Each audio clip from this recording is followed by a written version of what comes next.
गरीब किसान की कहानी। बहुत समय पहले एक छोटे से गांव में रामू नाम का एक गरीब किसान रहता था। रामू के पास बहुत कम जमीन थी, लेकिन वह मेहनती और ईमानदार था। वह हर दिन सूरज निकलने से पहले उठता और अपने छोटे से खेत में काम करता। परंतु उसकी मेहनत के बावजूद उसकी फसलें अच्छी नहीं होती थीं। रामू का परिवार बहुत बड़ा था। उसकी पत्नी, 3 बच्चे और बूढ़े माता पिता। सबकी जिम्मेदारी उसी के कंधों पर थी। कई बार उसके पास इतना भी अनाज नहीं होता था कि परिवार का पेट भर सके। फिर भी वह कभी हार नहीं मानता था। एक दिन की घटना। एक दिन जब रामू खेत में काम कर रहा था, उसे एक पुरानी मिट्टी की मटकी मिली। मटकी बहुत पुरानी और गंदी थी। रामू ने सोचा कि यह किसी काम की नहीं होगी। लेकिन जब उसने मटकी को साफ किया तो एक जादुई धुंध निकली। धुंध के बीच एक जिन्न प्रकट हुआ। जिन्न ने कहा, तुमने मुझे मटकी से आजाद किया है।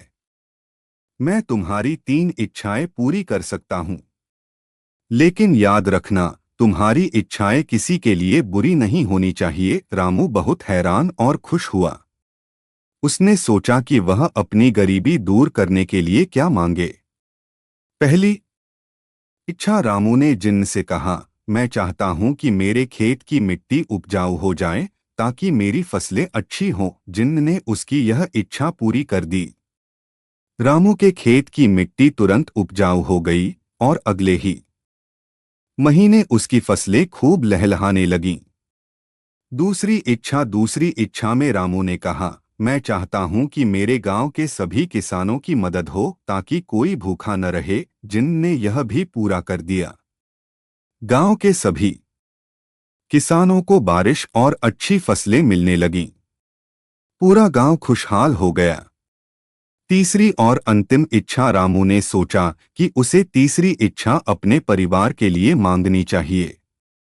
उसने जिन्न से कहा, मैं चाहता हूं कि मेरे बच्चों को अच्छी शिक्षा मिले ताकि वे जीवन में सफल हो सकें। जिन्न ने यह भी पूरा कर दिया। रामू के बच्चे पढ़ाई में अच्छे हो गए और धीरे धीरे अपने पैरों पर खड़े हो गए। अंत रामू का जीवन बदल गया। अब उसका परिवार सुखी था और पूरा गांव खुशहाल। रामू ने यह समझा कि मेहनत और दया से ही सच्ची खुशी मिलती है।